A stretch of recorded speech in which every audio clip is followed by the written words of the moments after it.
fazer a leitura de alguns versículos do verso 26 do capítulo 14. Eu vou ler primeiramente até o verso 32. Diz a palavra do Senhor assim: que fazer então, irmãos? Quando vocês se reúnem, um tem um salmo, outro tem um ensino. Este traz uma revelação, aquele fala em línguas, e ainda outro faz interpretação. Que tudo seja feito para edificação. No caso de alguém falar em línguas, que não sejam mais do que 2, ou, quando muito, 3, e isto sucessivamente, e haja alguém que interprete. Mas não havendo quem interprete, fique calado na igreja, falando consigo mesmo e com Deus. Tratando-se de profetas, falem apenas 2 ou 3, e os outros julguem. Se, porém, vier uma revelação a alguém que esteja sentado, cale-se o primeiro, porque todos poderão profetizar, um após o outro, para que todos aprendam e sejam consolados. Os espíritos dos profetas estão sujeitos aos próprios profetas, porque Deus não é Deus de confusão, e sim de paz. Obrigado, Pai amado, pelo que o Senhor trará luz sobre o texto, para falar com a Tua igreja, em nome do Senhor Jesus Cristo. Amém. Não podemos nunca perder de vista que as cartas de Paulo escreveu essas cartas para as igrejas. Ele não tinha a menor noção de que ele estava escrevendo a Bíblia. Ele não tinha a menor noção de que ele estava escrevendo uma carta que seria relida por esta igreja séculos e séculos depois. Não havia a menor noção sobre isso. Não havia. E ele está escrevendo uma carta para problemas que estavam acontecendo naquela igreja. Ele também não estava pensando assim: eu vou escrever esse negócio aqui, essa carta aqui, e muitas igrejas vão se nortear por essas... Ele não tinha essa noção. Ele está escrevendo para um grupo, em um lugar, em um determinado tempo. Mas, porque existia um mistério de Deus em todo esse projeto, mas porque aprove ao Senhor falar através das Escrituras, falar através dos seus servos, mas porque foi da onisciência de Deus este projeto, esta ideia. A gente não entende como é que Deus poderia falar desta forma, desta maneira, através destas cartas, através destas necessidades. Por causa disto, este livro chegou até nós. Esta fala de Paulo chegou até nós. Então, nós estamos diante de um texto em que nós precisamos fazer essa leitura sempre de forma a observar o nosso tempo, a nossa cultura, a nossa distância no tempo, sempre a observar essas coisas, para que a gente não fique achando que, nós estamos com esses problemas aqui e tal. Paulo escreveu para nós. Sim, Paulo escreveu para toda a igreja, quando escreveu para Corinto, porque é um ensinamento, é uma doutrina que está sendo instaurada aqui. E o que é que nós podemos absorver para desenvolver o nosso grupo, para desenvolver a nossa fé, para alicerçar a nossa fé? Então, sempre que lemos um texto, nós temos que ler com essa ideia, com essa mentalidade. Porque muitos pecados que foram citados aqui, muitos eu nem vi que a gente estava dentro desse negócio tal, entendeu? Se não quase a maioria. Mas vi também que muitas coisas aqui cabe para nós. Cabe para nós. E aqui, nesta passagem, que parece assim uma passagem, mas a gente não precisava disso. Qual era o problema, então, de Corinto? O problema de Corinto era um problema que nós hoje não temos. Problema que fez essa carta aqui surgir, era o problema da igreja não estar se entendendo com respeito à ordem do culto, a ordem com que as pessoas faziam alguma coisa, ou profetizavam ou falavam em línguas. Esta era a tônica. Ele está quase que 3 capítulos nesta tônica, para falar sobre a validade de um culto ser pregado em línguas. Você sabia que isso já aconteceu? O primeiro seminário da Assembleia de Deus, há mais de 100 anos atrás, a primeira aula do seminário foi em línguas estranhas, para você ter uma ideia. A primeira aula do seminário foi em línguas estranhas do início ao fim. Entende? Entende como se precisa, né, de haver uma certa ordem, porque senão os dons, eles entendidos de forma equivocados, entendido de maneira equivocada, eles podem atrapalhar tudo. Esse desejo de alguém ter um dom espiritual pode atrapalhar muito mais do que ajudar. E era o que estava acontecendo em Corinto. Ele passou muito tempo nessa tecla. E agora, ele vai falar sobre o culto, que você vai ver que era bem diferente do nosso, né? Quando vocês se reúnem, um tem salmo, outro tem ensino, este traz uma revelação, e aquele fala em línguas, e ainda outro que faz interpretação. Então ele diz, olha, o culto é assim, um traz um salmo, fala através de um salmo, outro traz língua, outro traz uma profecia, cada um está trazendo alguma coisa, cada um está sendo usado por Deus, trazendo alguma coisa. Isso é bom, isso é excelente. Ele não vai criticar isto. A crítica não é em cima dos dons que chegam, a crítica é em cima da desordem.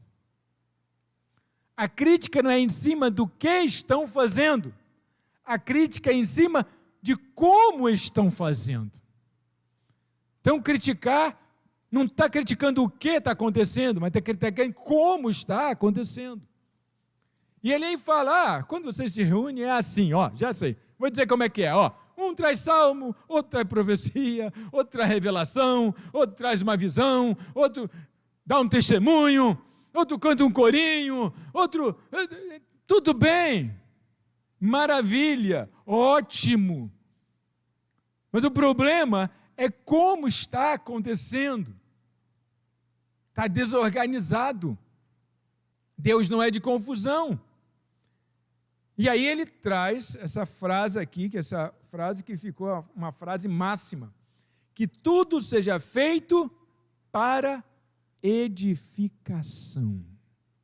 Gente, essa é a chave desse trecho, que tudo seja feito para edificação, para construção. O que é edificação? Botar para cima, edifica. Quem edifica, bota para cima. As pessoas começam vendo, olha como é que está ficando bonito, olha só como é que está ficando grande, olha como é que está crescendo. Tudo seja feito para edificação. Então, na igreja, você pode fazer de tudo. Pode fazer de tudo na igreja. Pode trazer salmo, trazer profecia, trazer língua estranha, trazer de tudo, mas tudo tem que ser feito para edificação. Esse é o crivo do que nós estamos fazendo. Isso edifica a igreja, isso constrói alguma coisa entre nós, isso nos une mais, isso nos torna mais fortes, isso faz com que o nosso grupo seja coeso, isso abençoa aqui alguém. É isso que Paulo está falando para essa igreja. Tudo seja feito para para crescimento da igreja.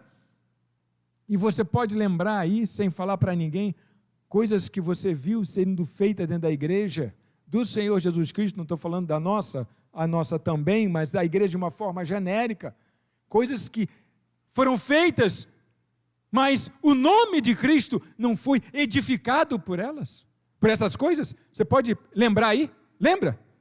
Pois é, está lembrando? Olha só, como a gente precisa então da carta de 1 Coríntios, para lembrar que no contexto da igreja, o que se faz é para edificar a igreja. E a edificar a igreja, edificar o grupo, sim, mas edificar individualmente, cada um que está aqui, que está no contexto da igreja. Então essa frase é a frase assim, que capta a alma desse trecho. Ele está falando, uns traz salmo, outro traz música, outro traz palavra, um traz profecia, cada um traz alguma coisa interessante, que ele não deixou ninguém de fora, né? Todos os afazeres. Aqui nessa igreja, né, que é a igreja casa das pessoas ainda, não tinha muita coisa que na igreja tem hoje.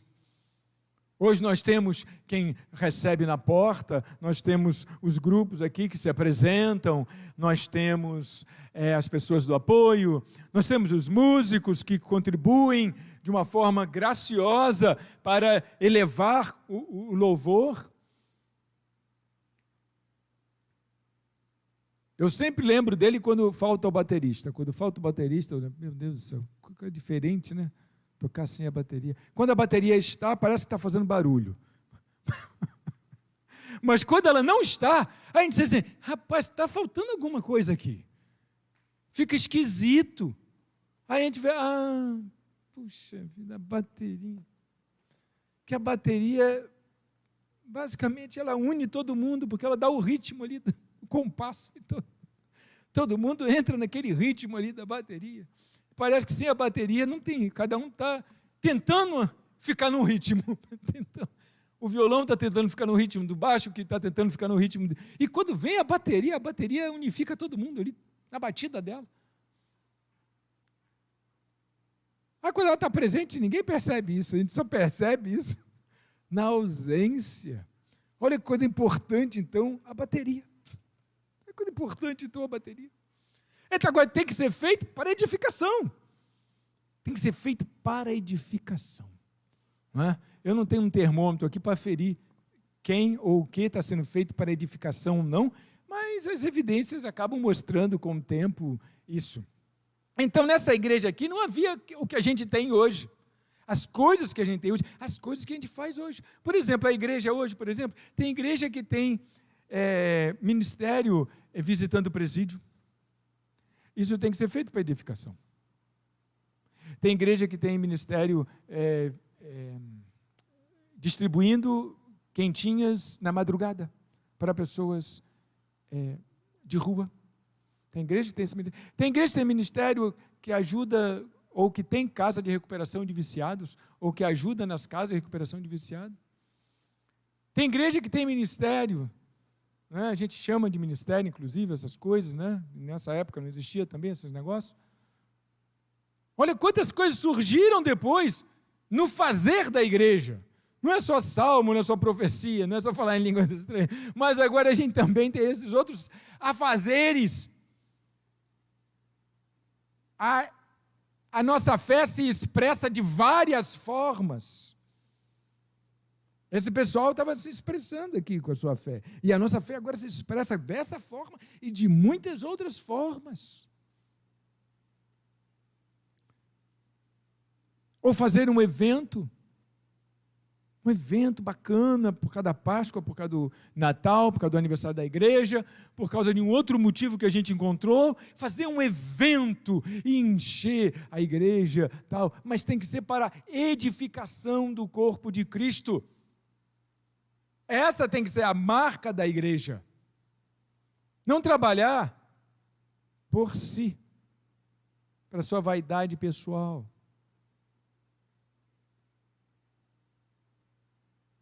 Porque não adianta muito a gente fazer o trabalho de quem tinha na rua e ficar vaidoso por causa disso. Não adianta muito você fazer trabalho do orfanato, ajudando as crianças, ajudando aquela instituição que é sempre deficitária. Não adianta muito. Perdão, né? Não adianta nada. Não adianta nada. Então, nesse primeiro momento, é isso que está sendo dito. Muitas coisas a igreja pode fazer. Façam essas coisas, operem essas coisas, mas tem que ser para edificação. Se o nome de Cristo não for edificado, o que você está fazendo na igreja edifica? A pergunta é essa. O que eu faço na igreja edifica? Estou edificando? Estou construindo algo? Essa é a pergunta que não quer calar.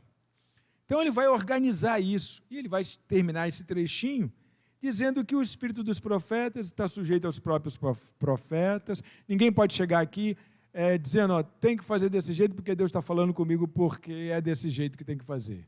Porque o espírito dos profetas está sujeito aos próprios profetas.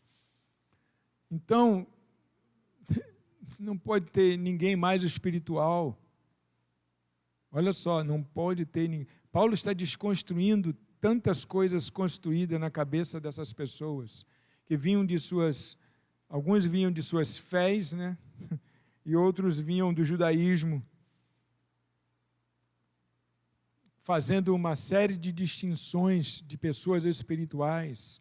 Gente, espiritual é aquele que anda com Deus, e ponto por aí. Se você anda com Deus, você é espiritual. Mas, pastor, como assim? Eu tenho alguns defeitinhos. Irmão, quem aqui não os tem?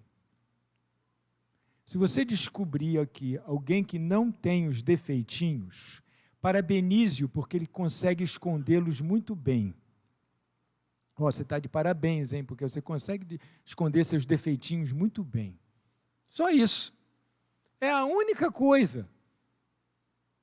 A única coisa que você pode falar é elogiar, louvar a Deus, porque aquele irmão consegue esconder seus defeitos tão bem que a gente nem percebe que ele é um pecador fedorento, sujo, que merecia ir para o inferno. Simples. A gente foi salvo pela graça. A gente foi salvo pela graça, irmão. É graça que a gente foi salvo. Não foi por mérito. Não foi por mérito. Então, continuamos. Continuando a leitura, e agora ele vai dar um outro passo na leitura. Como em todas as igrejas dos santos, eu estou lendo agora o verso 33, a parte B do verso, né? Como em todas as igrejas dos santos, que as mulheres se conservem caladas na igreja, porque não lhes é permitido falar, mas estejam submissas, como também a lei o determina. Que os homens digam amém. Sabia que era uma pegadinha, né? Nenhum homem teve o atrevimento de dizer amém. Porque sabia que era uma pegadinha. Sabia. Olha, mas sabe o que acontece? Quando você lê uma passagem, um trecho desse aqui, com essa clareza, não está falando em metáforas, está falando de forma clara, nós temos um problema, porque nem todos conseguem entender, nem todos conseguem entender o que está sendo dito aqui, porque desconhecem o contexto. Gente, o contexto para a Bíblia, antes nós tínhamos que estudar a história para depois estudar a Bíblia. Entender a cabeça daquela gente, como aquela gente pensava, para você poder estudar a Bíblia. Qual era o contexto dessa época? Nesta época, e neste povo aqui, para quem isso aqui está sendo dito, você sabia que poucas pessoas sabiam ler, e a grande maioria delas eram homens. Poucas pessoas sabiam ler, e a grande maioria dos poucos que sabiam ler, eram homens. E dos que sabiam ler, desse grupo pequeno, dos que sabiam ler, 10% eram mulheres. Quem é que você acha que tinha voz na igreja? Não só homens, mas homens que sabiam ler. Quem tinha voz dentro do povo eram homens que sabiam ler. Esse era que tinha voz.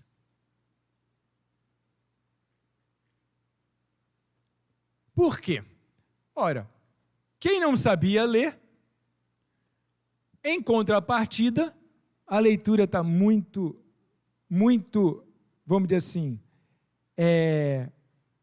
muito correlacionada com a sua facilidade de falar, com a sua facilidade de se expressar. Quanto mais você lê, tanto mais você tem facilidade em expressar as suas ideias, expressar o que você pensa, expressar a sua opinião. Quanto mais você pratica a leitura. Gente, isso não é uma fala discriminatória que eu estou fazendo. Isso é uma constatação.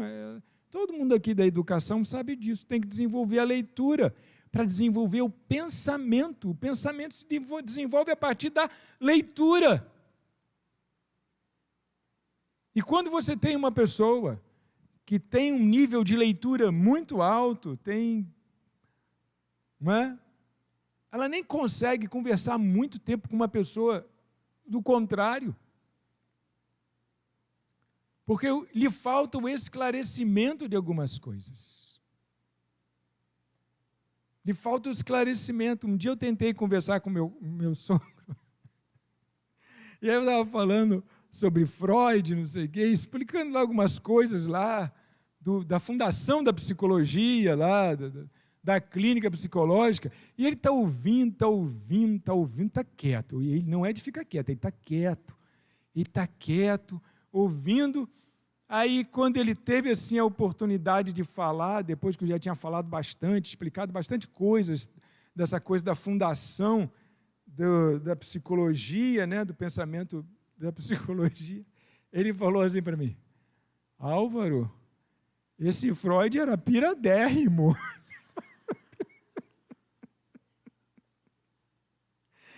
Meu sogro é uma pessoa esclarecida, ele é uma pessoa de leitura, mas é uma pessoa de leitura do dia a dia, não é uma pessoa de leitura técnica, não é uma pessoa de uma leitura específica.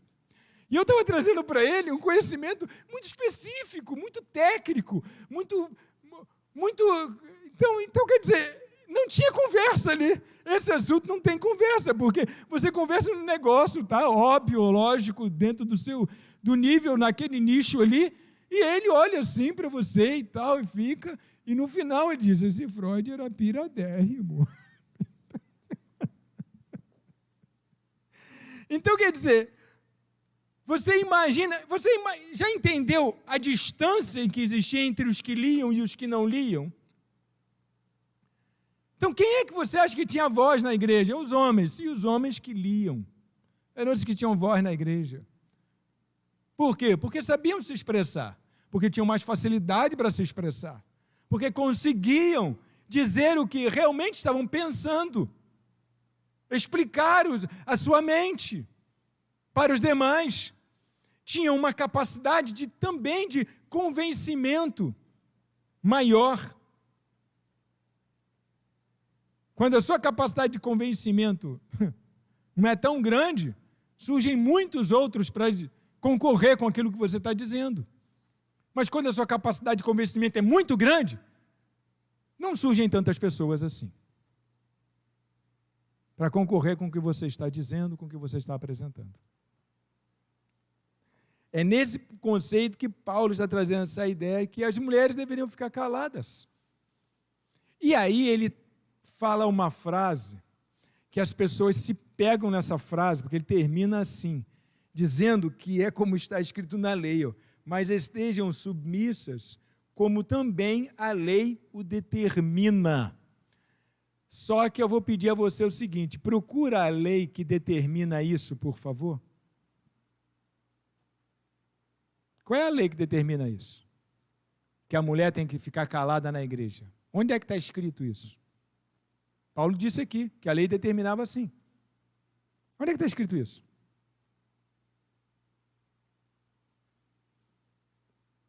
Aí você vai perguntar assim, pastor, que é isso? O senhor está dizendo então que não está escrito? Não está escrito isso. Mas então o que ele está dizendo? Se não está escrito isso, ele está dizendo que a lei o determina. E agora a gente tem um problema aqui. Se Paulo está dizendo uma coisa, que diz que tem uma lei, e não tem uma lei, olha que problema nós temos aqui. Não tem uma lei que determina que a mulher tem que ficar calada. Alguém conhece essa lei? Não tem essa lei. Não existe essa lei que a mulher tem que ficar calada. O que existe era um outro negócio que era tomado como lei, porque é a origem basal de qualquer lei. O costume. Havia um costume, toda lei nasce de um costume, havia o costume do homem ter a liderança vamos dizer, sobre a mulher, por causa da ordem da criação. Então havia um costume. Um costume. Há países, eu só conheço um, mas eu imagino que existam outros, que existem lei de costume. Por exemplo, a Inglaterra é um país desse, que existe a lei, a regra maior, que é a Carta Magna, lá, a Constituição, e cada região é regida pelo costume local. Então tem a lei maior que ninguém pode desobedecer. E em cada região, quando você chega, você tem que saber qual é o costume ali, como é que se faz ali, para você não errar de acordo com um costume, uma lei local. E as pessoas podem ser presas em virtude de um costume. Porque a lei só surge quando ela é escrita em algum lugar. Antes dela ser escrita em algum lugar, ela é um costume. Então havia o costume de que a mulher não tinha liderança. Já era clássico da mulher não ter liderança.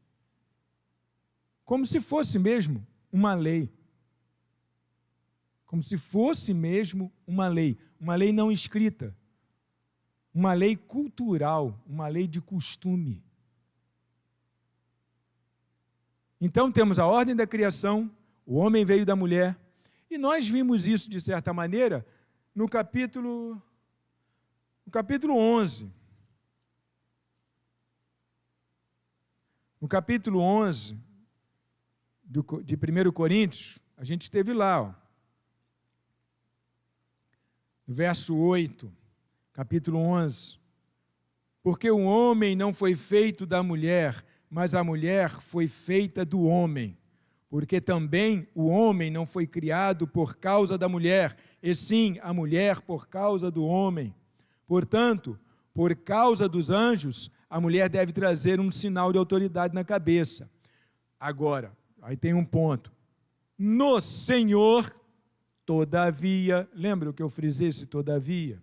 Então ele estava falando do costume e da onde veio a prerrogativa de que o homem está na frente, por causa da ordem da criação, porque a mulher veio do homem. Então ali está a prerrogativa. Aí ele termina essa fala dizendo, no Senhor, todavia, opa, tem um todavia aqui, no Senhor, todavia, nem a mulher é independente do homem, nem o homem é independente da mulher.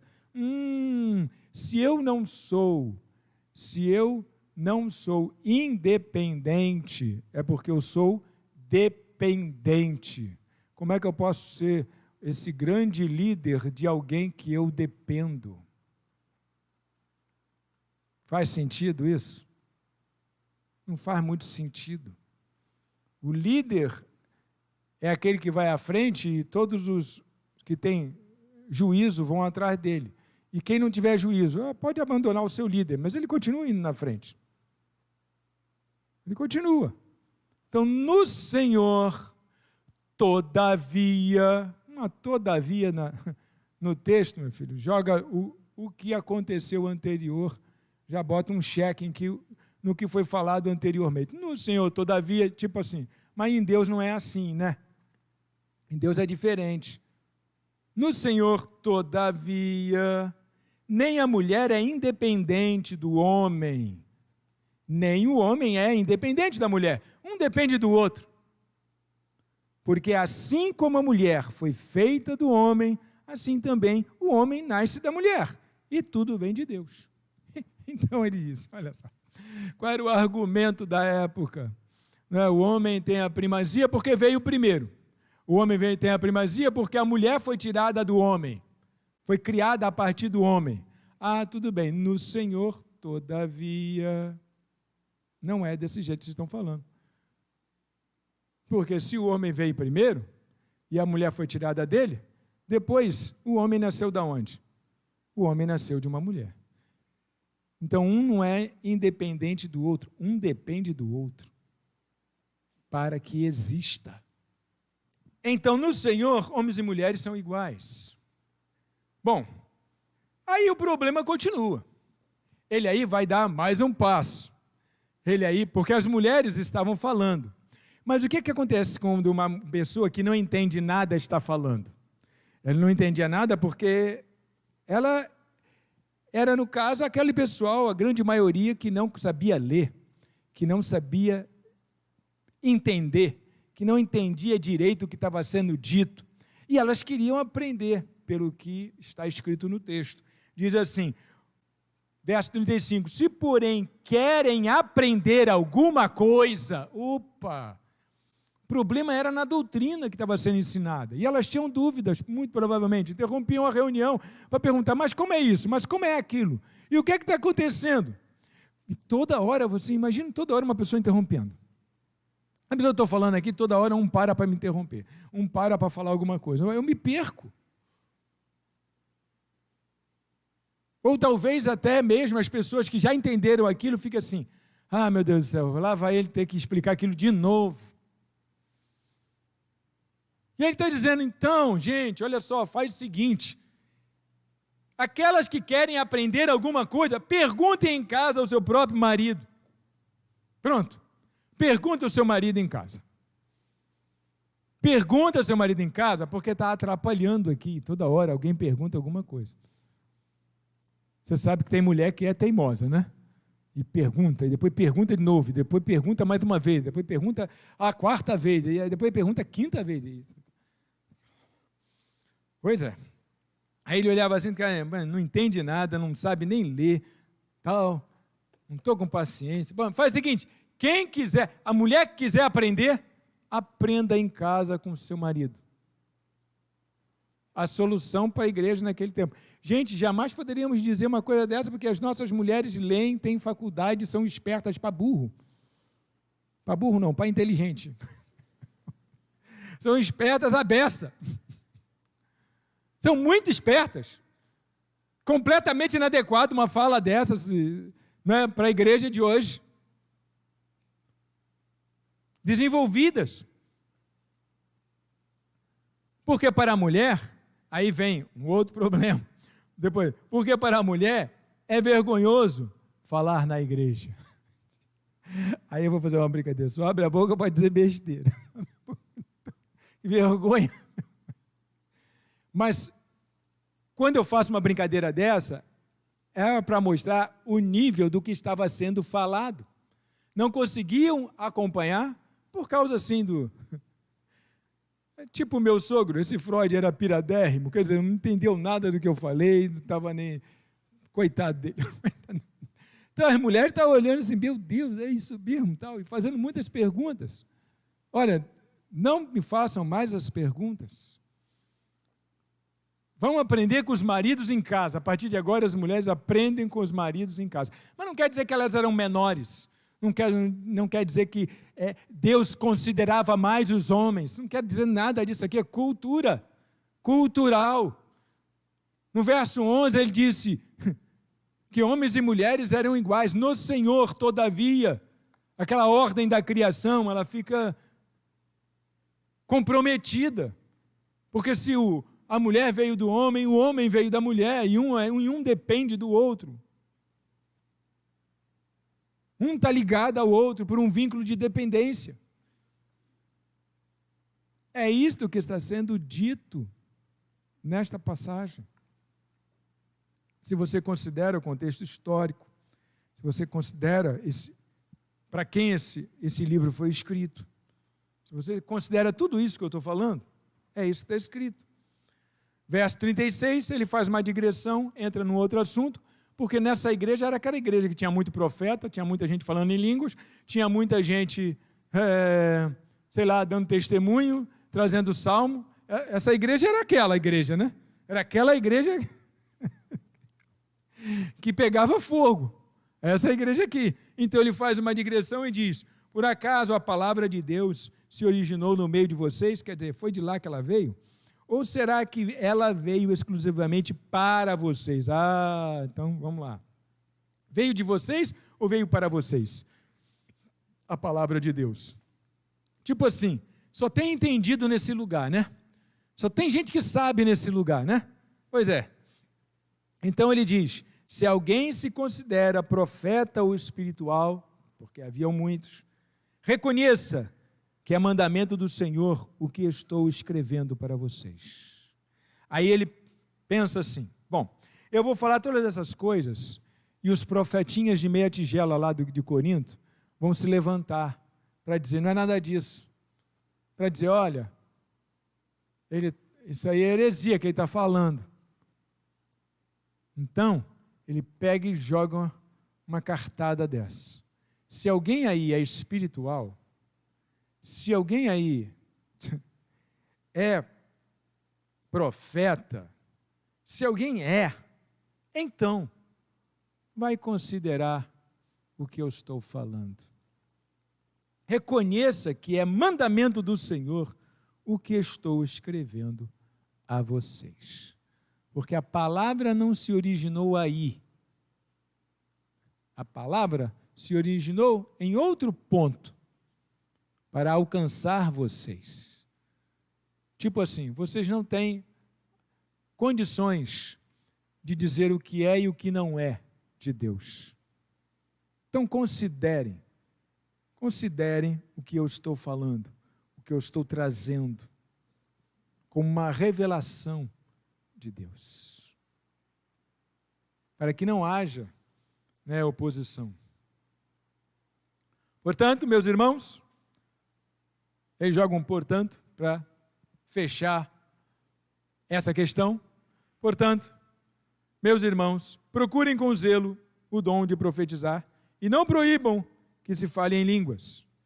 Tudo, porém, seja feito com decência e com ordem, que era a crítica maior que estava sendo feita, a bagunça que havia naquele culto, a bagunça que havia naquele grupo, naquela igreja. Tudo feito com decência e ordem. Procurem os dons, procurem profetizar, procurem falar em línguas, mas façam isso tudo com decência e com ordem. Gente, ordem. Você sabe por que o grego viu Deus no céu? Você sabe por quê que os gregos viram Deus no céu? Por causa da ordem.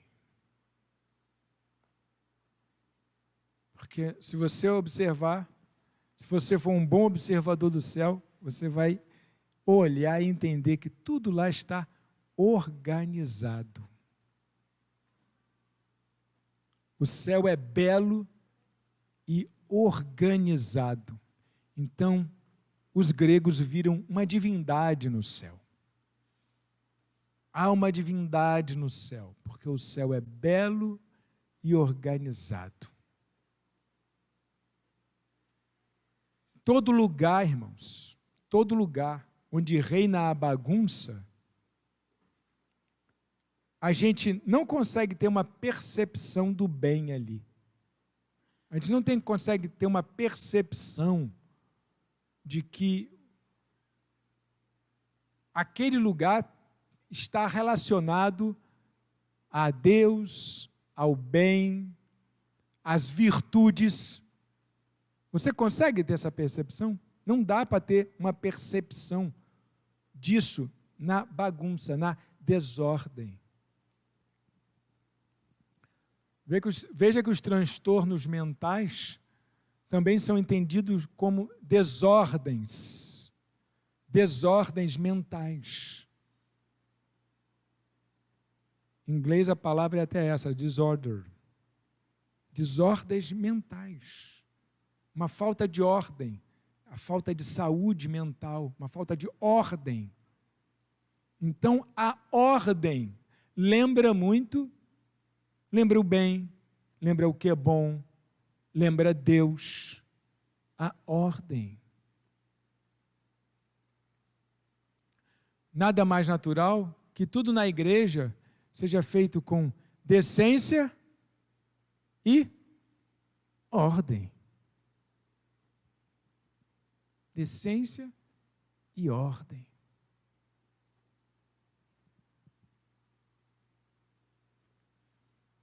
Interessante, né?